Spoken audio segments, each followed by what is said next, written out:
Today's Thursday, January 16th, 2020. This is Roland Martin Unfiltered, broadcasting live from St. Louis, Missouri. On today's show, we will talk with Circuit Attorney Kim Gardner. She, of course, has been giving folks hell here, and she's also fighting back, filing a federal lawsuit saying there are forces in this city impeding her progress to do her job. We will talk with her live right here on Roland Martin Unfiltered. Also today in Washington, D.C., lots of drama there as the impeachment proceedings, actually the trial of Donald Trump, begins today as the House lays out their case. Why are Republicans so scared to hear additional evidence after we see what has been uncovered? Well, because they want to protect Donald Trump. In our series 1619 to 2019, Still Seeking Freedom, we'll talk about all black towns in the state of Oklahoma. Also, on today's show, Republican witness during the congressional hearing says black folks don't know much about the ability to own homes. What the hell is she talking about? Also on the show, we'll tell you about the newest inductees in the Rock and Roll Hall of Fame. It is time to bring the funk on Roland Martin Unfiltered. Let's go. He's got it. Whatever the miss, he's on it. Whatever it is, he's got the scoop, the fact, the find. And when it breaks, he's right on time and it's rolling. Best believe he's knowing. Putting it down from sports to news to politics. With entertainment just for kicks, he's rolling.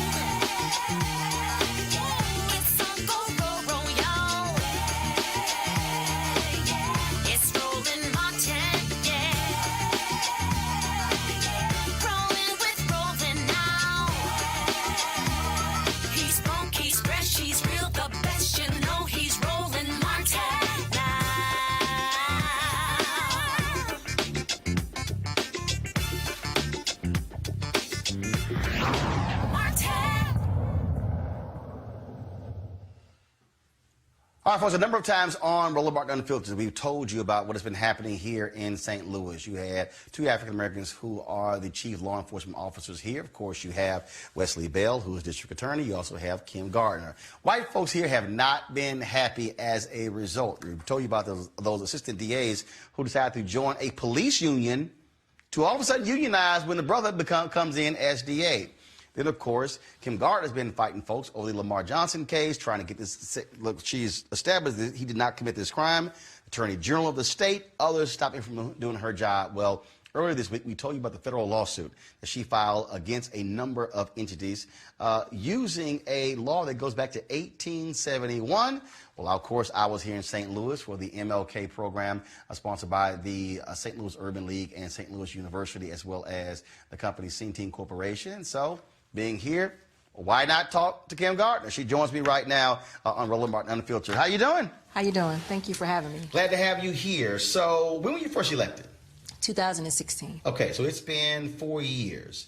It is as if you have been under this continuous assault, fighting with folks, having to go to court just to do the job you were elected by the people to do.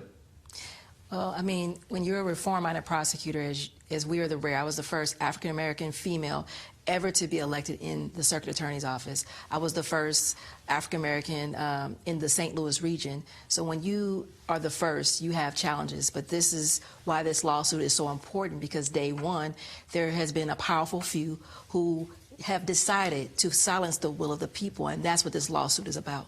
And even before you filed this lawsuit, I mean, you know, this back and forth, questioning whether you had jurisdiction to do the job that the previous attorney was able to do unimpeded. I mean, it's funny that, you know, when you hear other reform-minded African-American female prosecutors talk about somehow our discretion is always criticized. It's always kind of how do we have to ask for permission to do our job? And it's kind of important to note, why is it that when this office existed since 1871, a prosecutor's discretion has been so important to the local jurisdiction? No one has tried to impede or usurp that discretion, but now all of a sudden when you have reform-minded prosecutors, are we so comfortable to try to chip away and take their discretion? And it's not just, frankly, people in this city who are doing that. You've had Attorney General William Barr, who has gone after reform-minded prosecutors. Donald Trump has done so as well.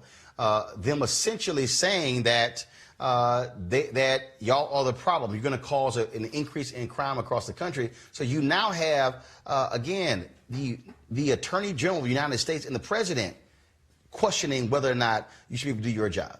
What's as much as devastating as that is for them to even say and signal to reform-minded cities who have reform-minded prosecutors that somehow, like you said, that we are creating the violence in our communities. They're saying that if the communities that elect us do not back down with the reform efforts, that somehow we should be afraid of having police protection. And that's why this lawsuit is so important, because this is talking about silencing the will of the people who want reform in the city of St. Louis and around this country, and there are different tactics that are used to stop that. So when you decided to file this federal lawsuit, there are entities that you laid out who are blocking. Why did you cast such a large net? Because I think in St. Louis particularly, we are the ground zero for the reform efforts and the reform conversations post-Ferguson. And it's also disturbing that we actually have the first African-American circuit attorney, as well as now prosecuting attorney Wesley Bell in the county. But it's also important to note that this ground zero of reform conversation is not happening in our region where we started the conversation. And we have a small few of individuals who have gotten together to collectively stop reform efforts. And this suit is not just about Kim Gardner. This is about any reform-minded prosecutor who happens to be elected, who says that you have a group of individuals who want to stop that reform. And this can be used not only in St. Louis, but around this country. The mayor's spokesman has said that your lawsuit is meritless. The city says they'll be vindicated. You've laid out a variety of people, the St. Louis Police Officers Association, and a number of others. For folks who don't understand, I mean, you know, what are some of the things that they have been doing to thwart you from doing your job? Well, first of all, I want to speak to that. The mayor's spokesperson said it was frivolous, which is different. And that's why we have an adversarial proceeding who will make that determination of whether this lawsuit is frivolous. But we have, actually, the Ethical Society of Police yesterday came out and stated that there is racial instances on the police department that need to be weeded out. There are sentiments of Jeff Rorta, who is the SLPOA union business representative, who has stated time and time again, I should be physically removed, and basically said to the other African-American female prosecutors that we need to go back to our respective jurisdictions. So this type of racial divisiveness that has been allowed from day one to continue, it builds the growing mistrust with the whole criminal justice system. And what is at stake is people in the community in which I represent, they feel like the system is rigged. And so we have to, as prosecutors, as the people, enough is enough, and that's why this lawsuit is so important. We have instances where we have a Luther Hall, an officer who was undercover during the Stockley protests, who was beaten, and it characterized in his lawsuit, I can't speak to that because I haven't seen it fully, that he was beaten like Rodney King. And he's an African-American police officer. He was undercover, so they didn't know who he was. So we have some issues. I'm not saying that every hardworking men and women in the St. Louis Metropolitan Police Department is racist, but there are some issues where there are individuals that have done some racist things, like the Plainview Project. We also are in the news for that, where we had 20-something officers who had put out on Facebook certain racial, homophobic type of Facebook messages. That is a problem. And I ask, the people of the city of St. Louis want us to, one, hold officers and anyone accountable who breaks the law. And this suit is about equal protection for everyone under the laws of not just this state, but this country. A group of black female prosecutors certainly came together, held a news conference, wrote an op-ed in support of you.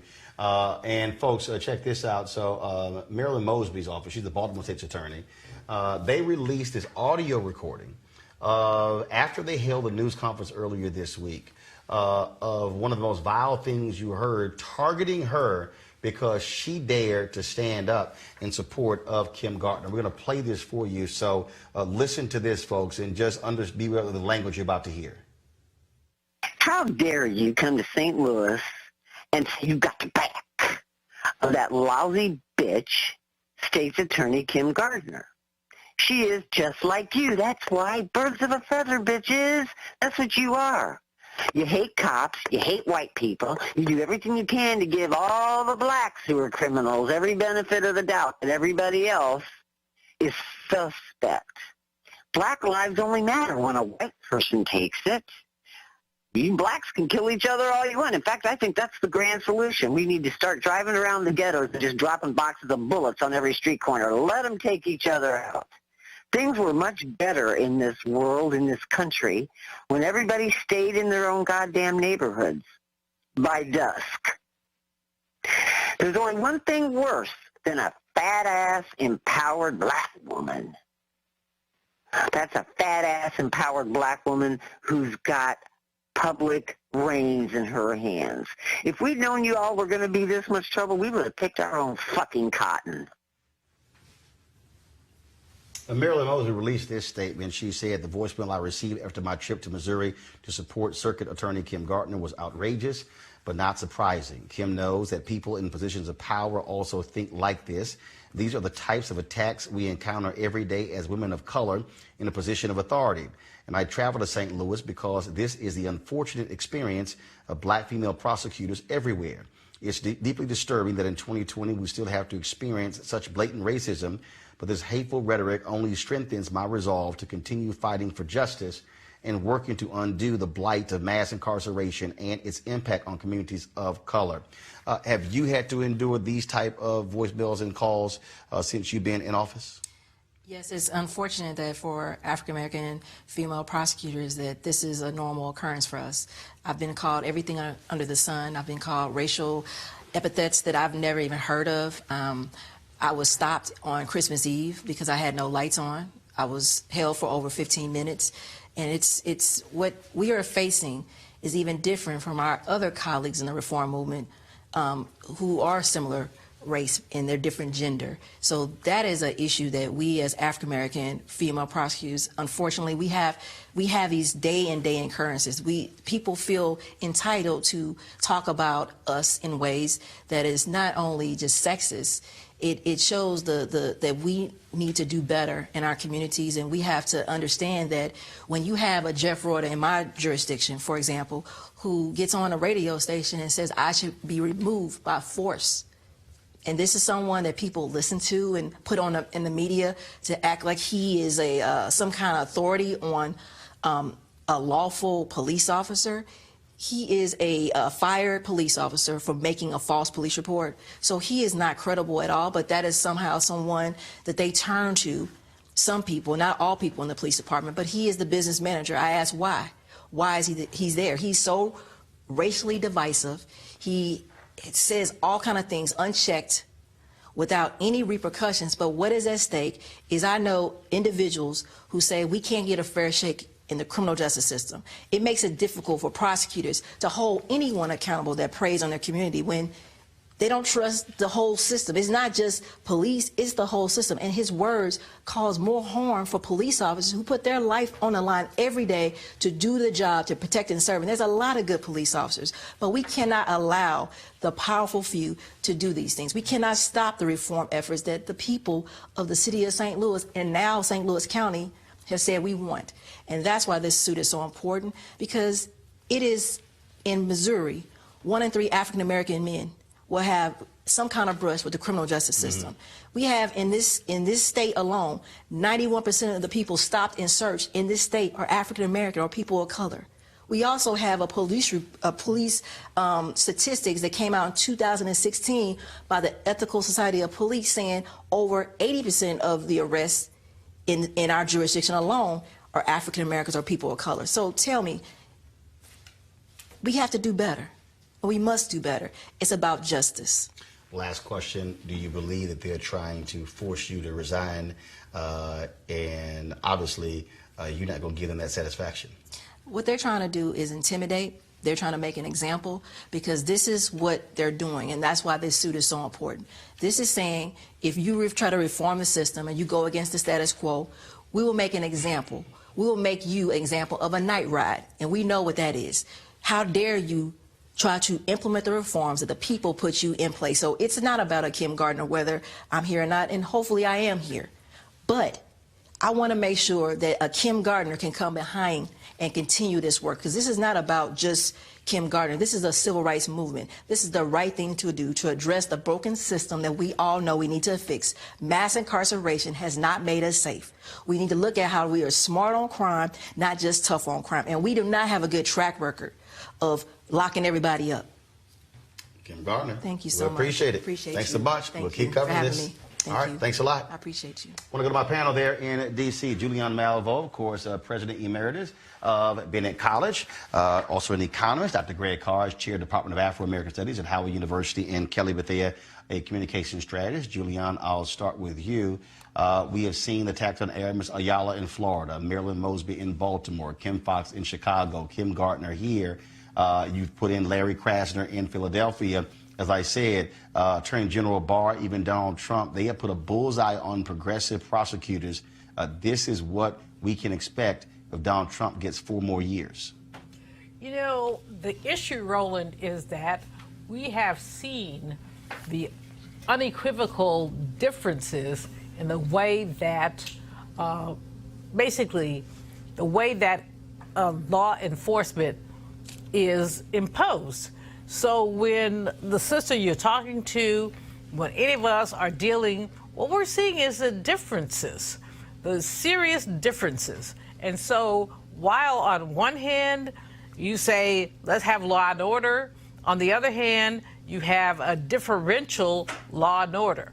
And as she said, when we have people of color, women of color, black folks of color coming in as basically attorney generals, as prosecutors, they don't have the leverage often that others do.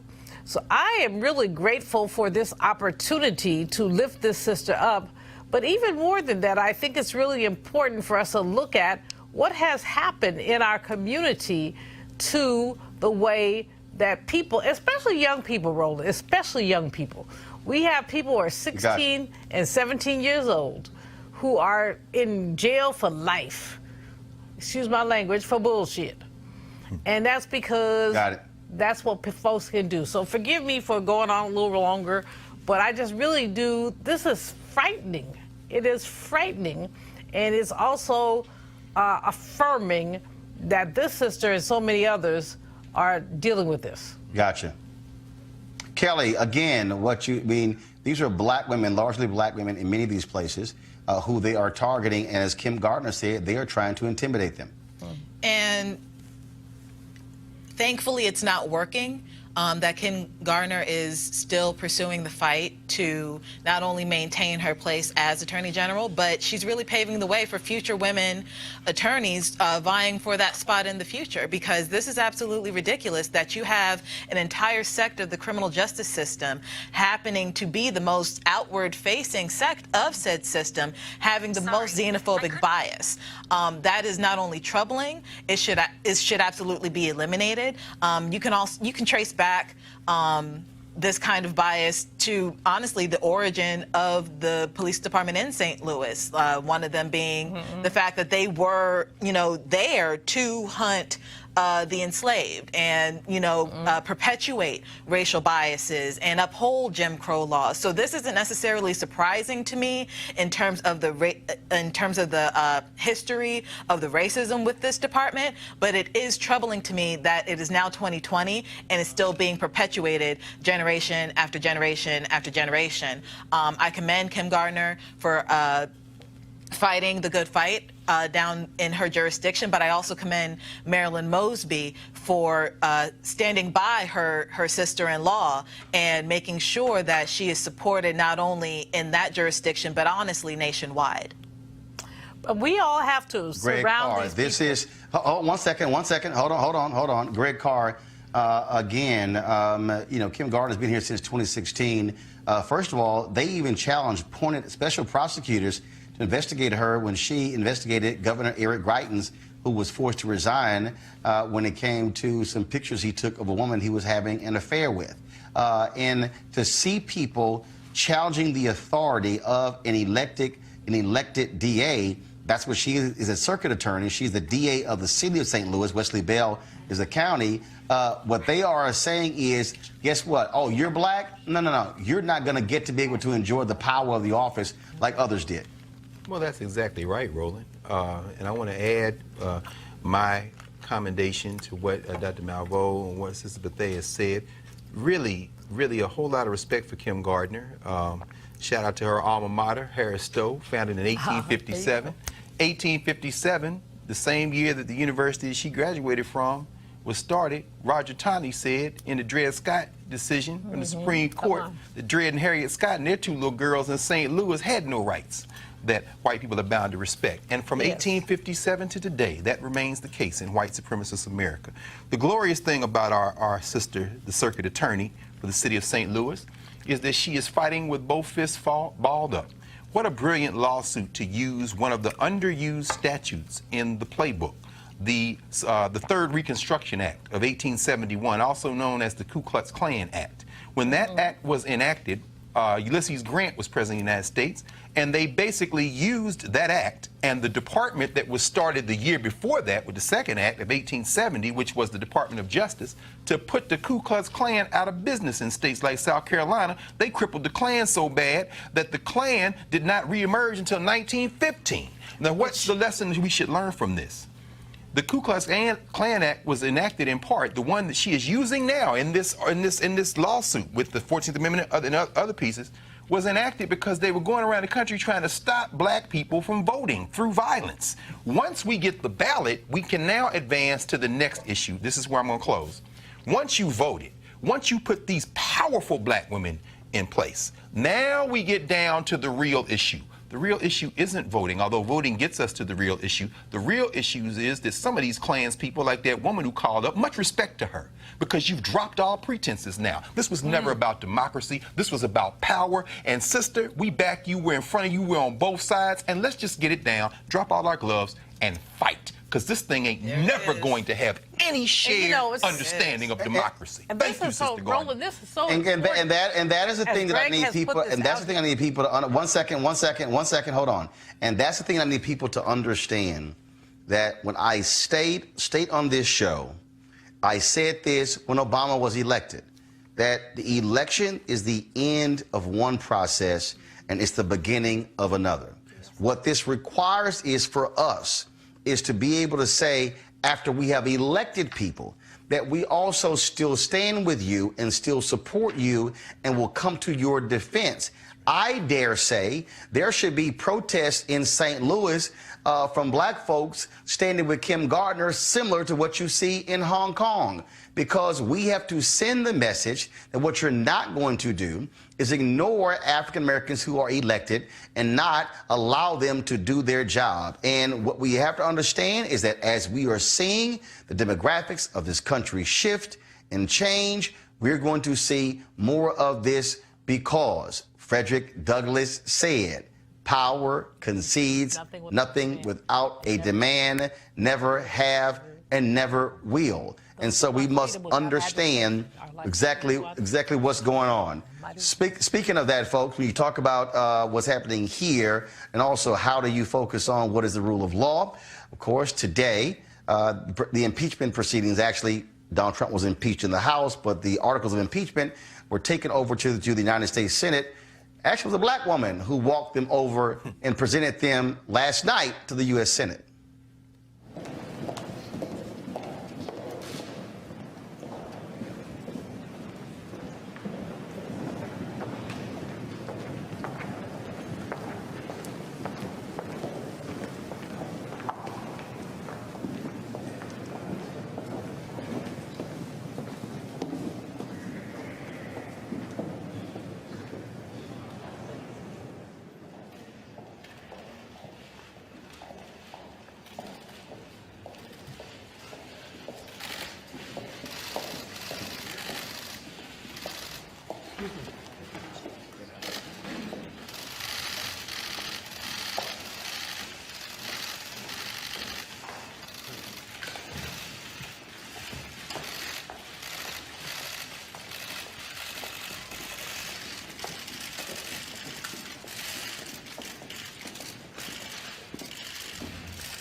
Of course, that sister, her name is Cheryl Johnson, and she presented the articles of impeachment, 1,416-word document, to the United States House.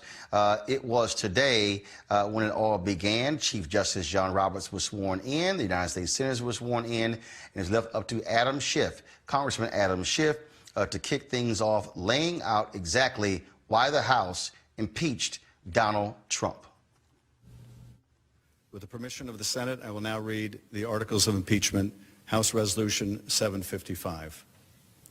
House Resolution 755, impeaching Donald John Trump, President of the United States, for high crimes and misdemeanors. Resolved that Donald J.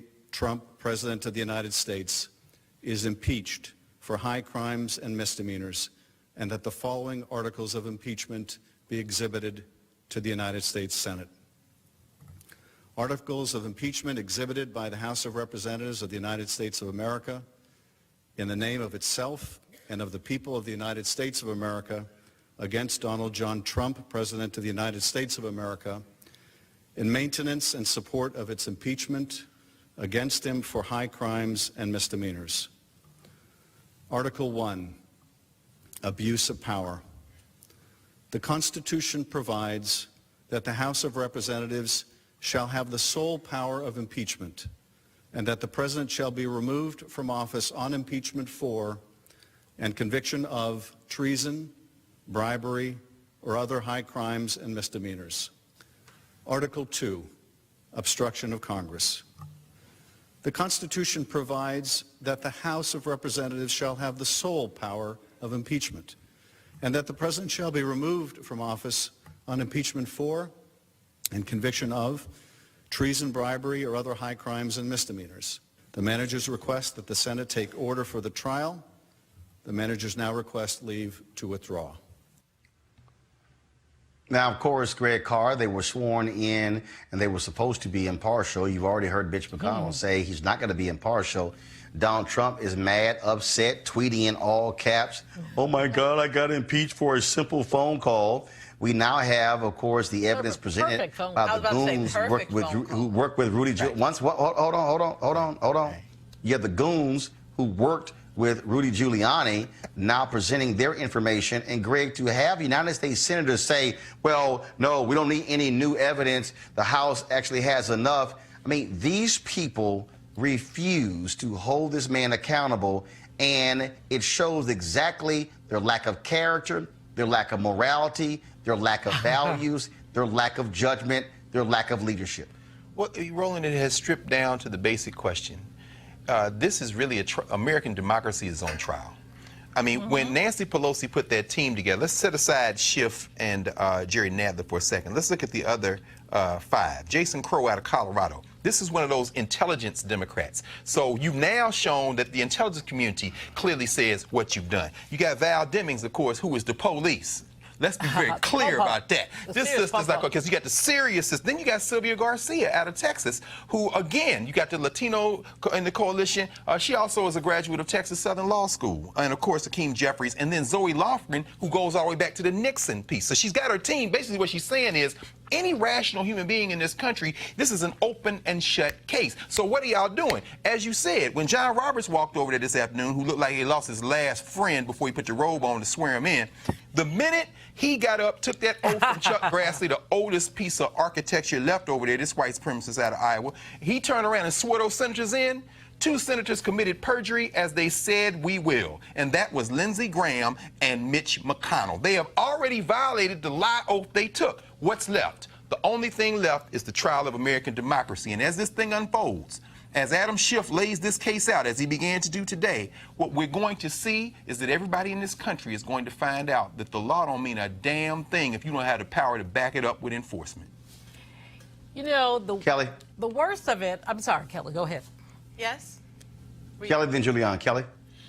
No, I agree with Dr. Carr here. It's just one of those, the pomp and circumstance helps in terms of just making it as formal and traditional as possible. But like Dr. Carr was saying, McConnell and Lindsey Graham, they already said that they weren't going to do this. So what is the point?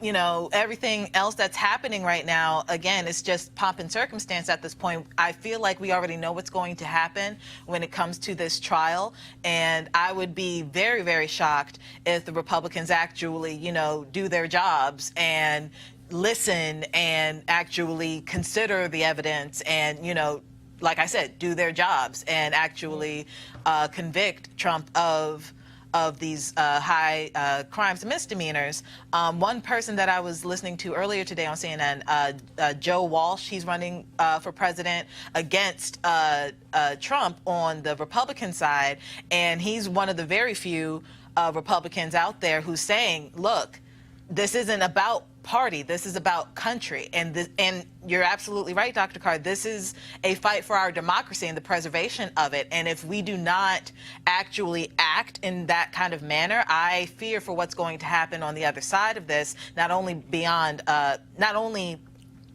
during this election for 2020, but beyond. Roland, I have 2 points to make. The first point I want to make is a point about what Kelly and Greg have said about the ways that we have essentially allowed, my sister has a word called catawampus. It's like stuff does not align perfectly. My sister Mariette Malvo, and she always says, this is not catawampus. So none of this aligns perfectly, and I just want to lift that up. And what we're seeing is the lack of alignment. Kelly has spoken to it in terms of how we're dealing with it. Greg has spoken to it. Dr. Carr has spoken to it. But basically, we have something that unaligned.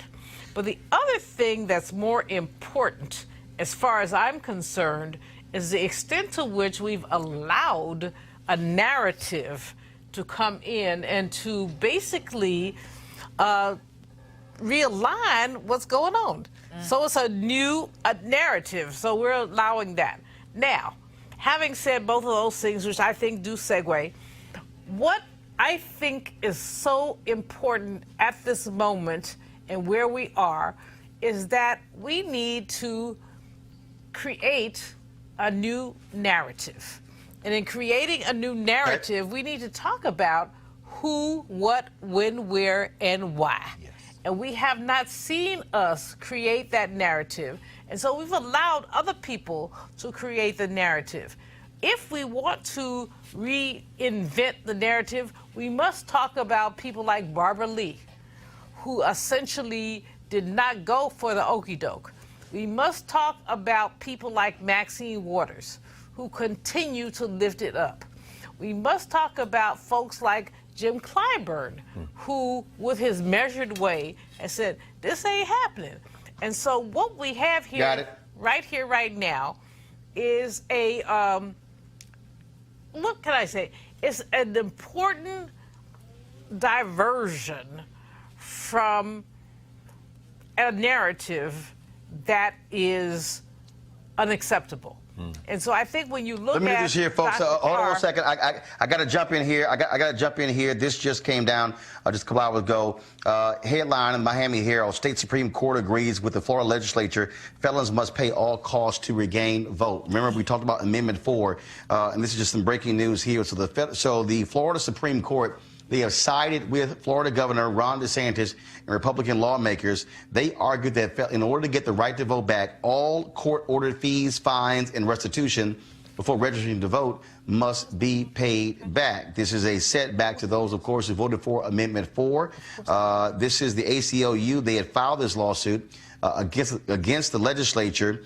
And this is what the court said, quote, "We conclude that the phrase, when read and understood in context, plainly refers to obligations and includes all, not some, LFOs, legal financial obligations, imposed in conjunction with an adjudication of guilt."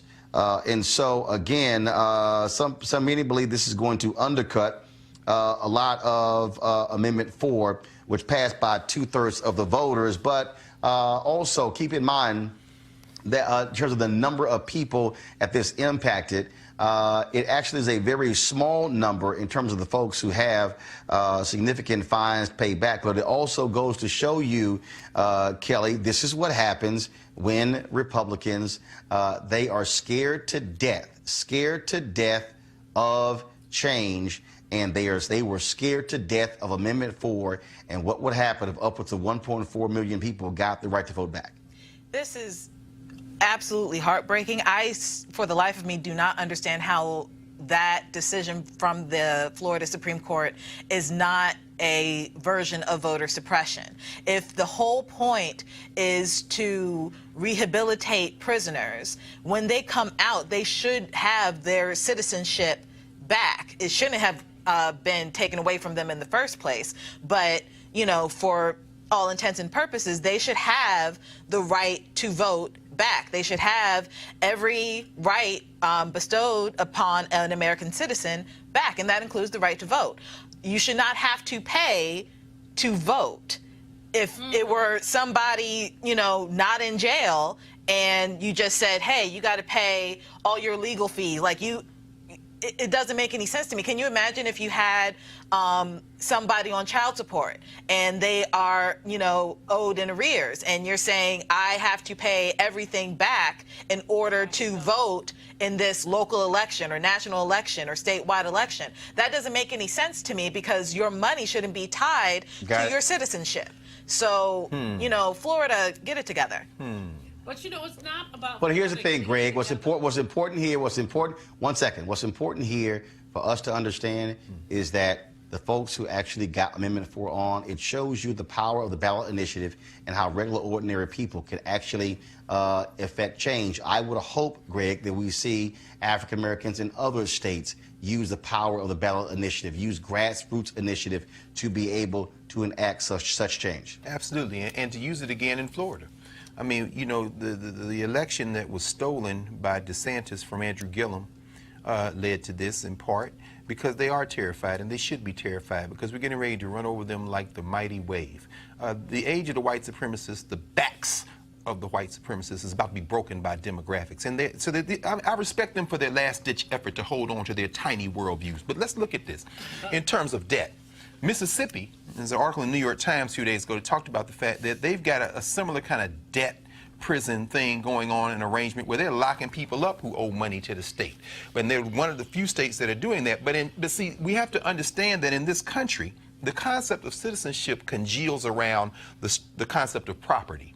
Property is the center of the Western legal worldview, and particularly here in the United States. So when you look at the 13th Amendment, when it says slavery or involuntary servitude, except as punishment for a crime of which the person should have been duly convicted, what you've said is there are shades and dimensions of citizenship. Once you've fallen out of the legal universe and have diminished citizenship, meaning your property interest has transferred from being just a citizen to being property of the state, in other words, then you have to fight your way back into citizenship. Now, if this was somebody who wasn't convicted of a crime, this would be a poll tax. Exactly what Kelly said. You can't do that. That's illegal. You get a 15th Amendment argument there, or you can go through the Voting Rights Act subject to the 14th Amendment. But this is the 13th Amendment we're talking about, because now what you have is diminished citizens. They are returning citizens, and the state can technically do this. How do you break their back finally in doing this?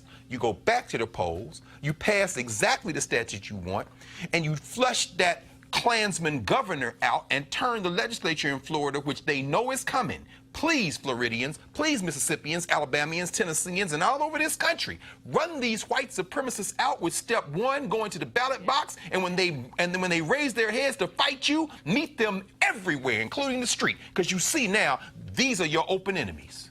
You know, the issue... Juliana, real quick. Yeah. The issue is predatory capitalism. The issue is the extent to which you take extra value from black, brown, poor people because you can.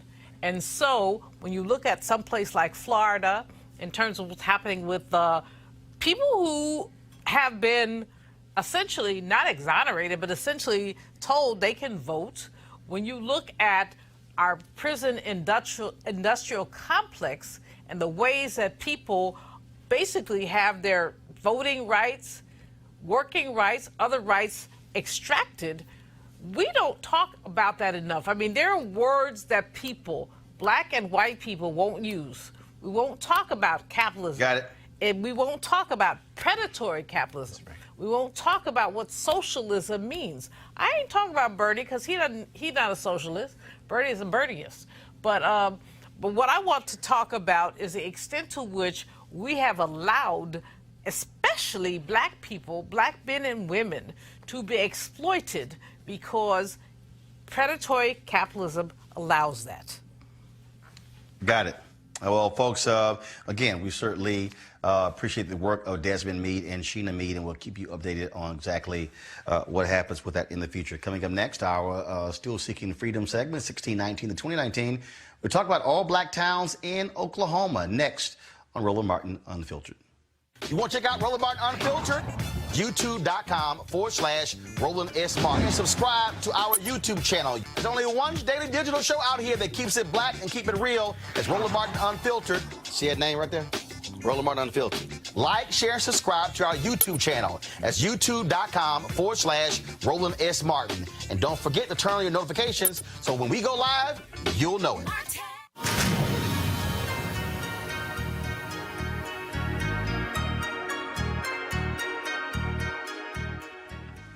All right, folks, from 1865 to 1920, African Americans created more than 50 identifiable towns and settlements.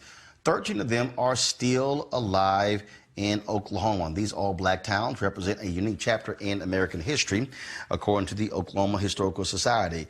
No other place in the Deep South or the Far West had more African American men and women come together to create, occupy, and govern their own towns. Joining me right now to discuss this is Hannibal Johnson. He is the chair of the Education Committee for the 1921 Tulsa Race Massacre Centennial Commission. And Hannibal, this is something that I think, we know about the movie Rosewood. I know that there are towns in Texas. Barrett Station is one of those towns. There are places in Virginia where this happened. And so, I mean, these were places that were built from the ground up that black folks started and controlled. That's absolutely correct. One of the more interesting notions at the end of the 19th century, the beginning of the 20th century, was that if African Americans could simply prove their industriousness, their ability to be self-governing, then white racism would abate. And that sounds fanciful by 2020 standards, but that was a real philosophy promoted by the likes of Booker T. Washington and others.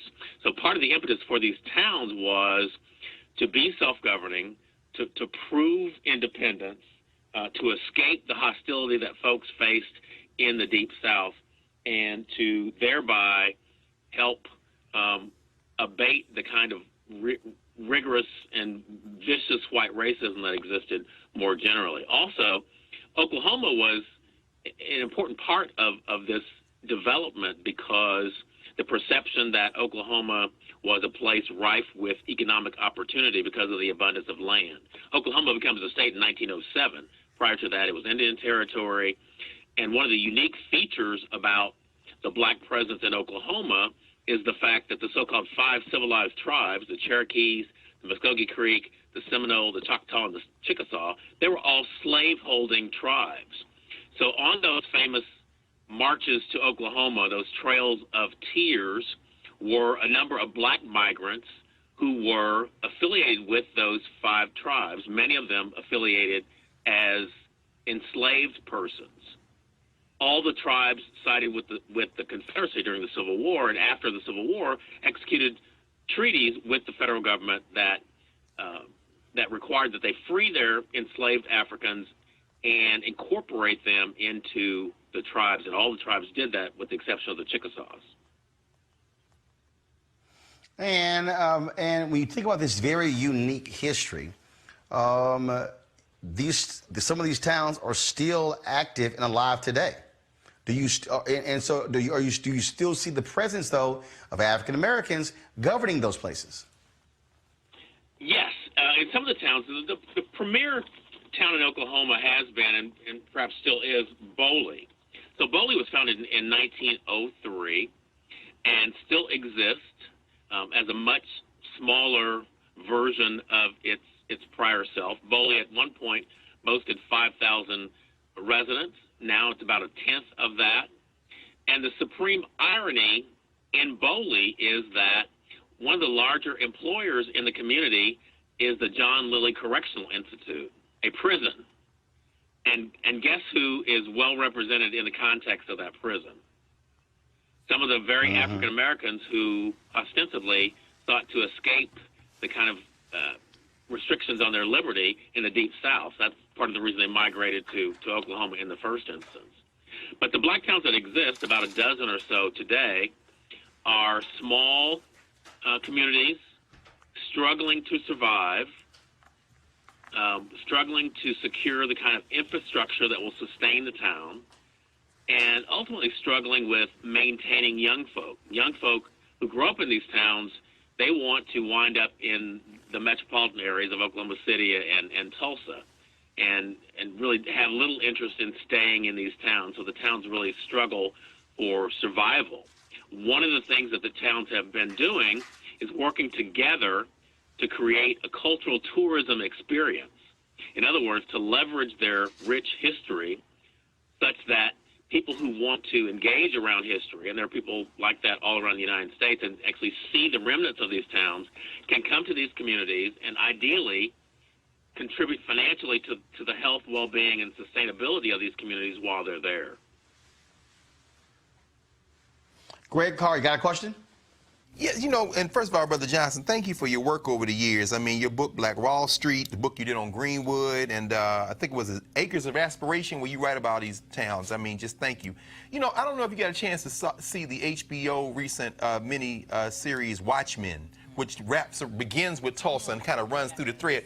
You know, just out of curiosity, what do you think a show like that, putting Tulsa at the center of a kind of a futurist narrative, does for spreading the word about what happened in Tulsa?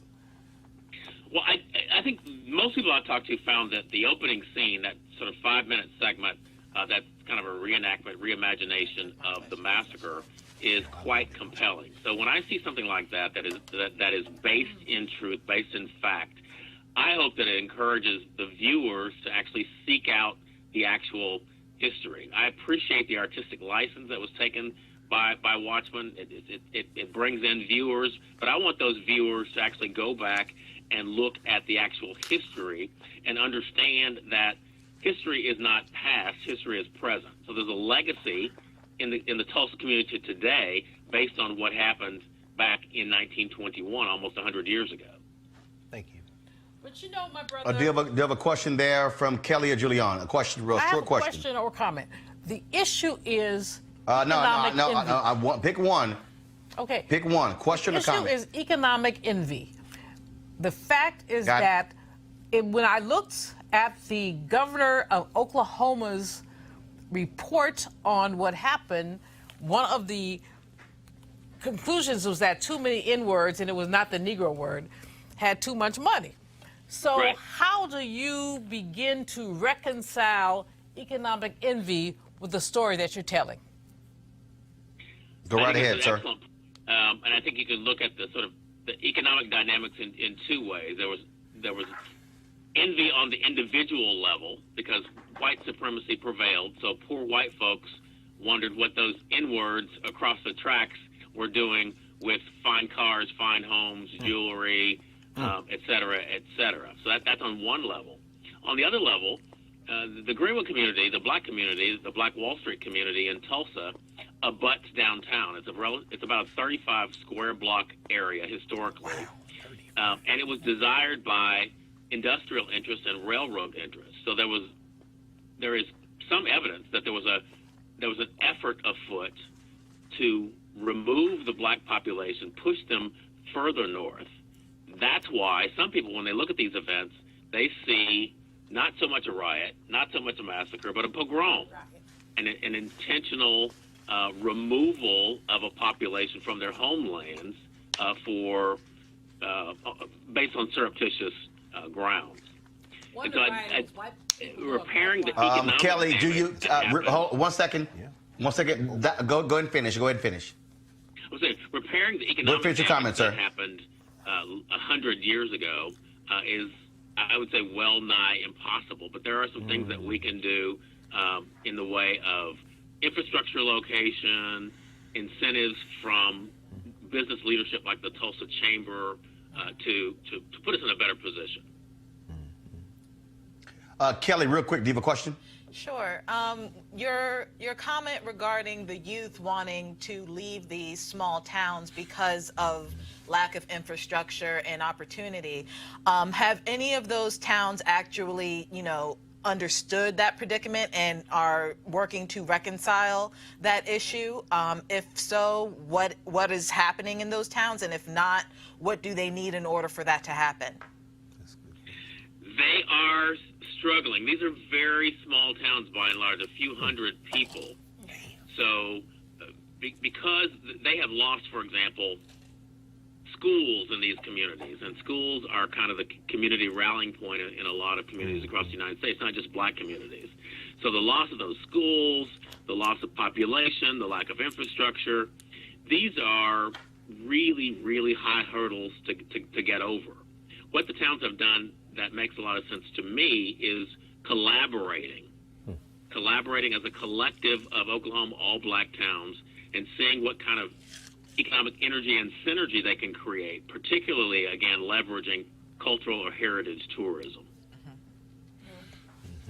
All right, then. Well, first of all, sir, I am out of time. I certainly appreciate it. Hannibal Johnson, chair of the Education Committee for the 1921 Tulsa Race Massacre Centennial Commission. Thanks a lot. Thank you.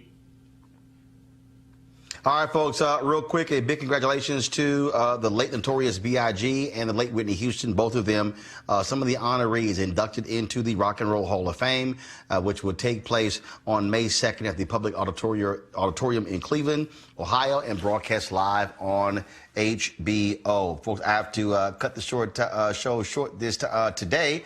I got to get out of here. I got to fly back to Washington, D.C. Of course, I want to thank all the folks at Centene, the St. Louis Urban League, as well as the folks with St. Louis University. I spoke today at their MOK program, phenomenal program. If you missed it, we live streamed the speech. You can check that out. Later, I did a fireside chat at the Centene Corporation, thanks to my girl Erica McConduit. And so we will be able to get that video and be able to stream that for you later. There was a great discussion we had about diversity and inclusion. I want to thank Greg, Julian, as well as Kelly there in the studio. I'm back in the joint tomorrow. Folks, we got some great stuff lined up for you. Don't forget, please support what we do here at Roland Martin Unfiltered. Again, who else? What other national show is bringing you Kim Gardner, talking about what she is going through, showcasing what happens with Marilyn Mosby and others? This show is about putting a black lens on what is happening in our community, but we need your support to make this happen. So please join Bring the Funk fan club. Go to RolandMartinUnfiltered.com and do so. Whatever you give, we certainly appreciate it. But our goal, though, is to get as many folks, 20,000 in 1 year, to contribute $50 each, or $4.19 a day. Excuse me, a month, 13 cents a day. That's all it actually costs. And so you can do a one-time donation or do it recurring. We would certainly appreciate that because we want to keep this independent. We want to keep it black owned, and we want to be able to have the editorial independence to bring you the kind of content that you need, that you want, that you desire. And so we certainly appreciate that. All right, folks, you have an absolute fabulous day. I got to go. Holla!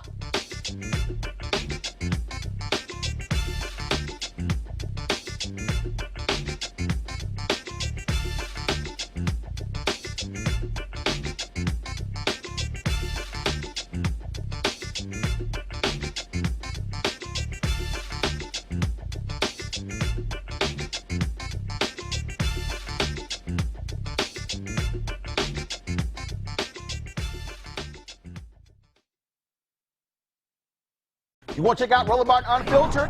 YouTube.com/Roland S. Martin. And subscribe to our YouTube channel. There's only one daily digital show out here that keeps it black and keep it real. It's Roland Martin Unfiltered. See that name right there? Roland Martin Unfiltered. Like, share, and subscribe to our YouTube channel. That's YouTube.com/Roland S. Martin. And don't forget to turn on your notifications so when we go live, you'll know it. Hey everybody, this is your man Fred Hammond, and you're watching Roland Martin, my man, Unfiltered. Hi, this is Essence Atkins, and you're watching Roland Martin Unfiltered. Hey, yo, Peace World, what's going on? It's the Love King of R&B, Raheem Devon, and you're watching Roland Martin Unfiltered. Hi, my name is Brescia Webb, and you're watching Roland Martin Unfiltered. Well, I like a nice filter usually, but we can be unfiltered. What's going on? This is Tobias Trevelyan, and if you're ready, you are listening to and you are watching Roland Martin Unfiltered.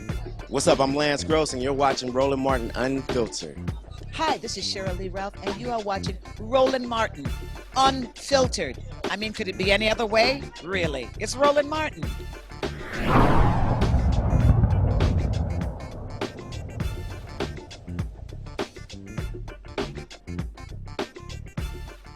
You want to support Roland Martin Unfiltered? Be sure to join our Bring the Funk fan club. Every dollar that you give to us supports our daily digital show. There's only one daily digital show out here that keeps it black and keep it real as Roland Martin Unfiltered. Support the Roland Martin Unfiltered daily digital show by going to RolandMartinUnfiltered.com. Our goal is to get 20,000 of our fans contributing $50 each for the whole year. You can make this possible. RolandMartinUnfiltered.com.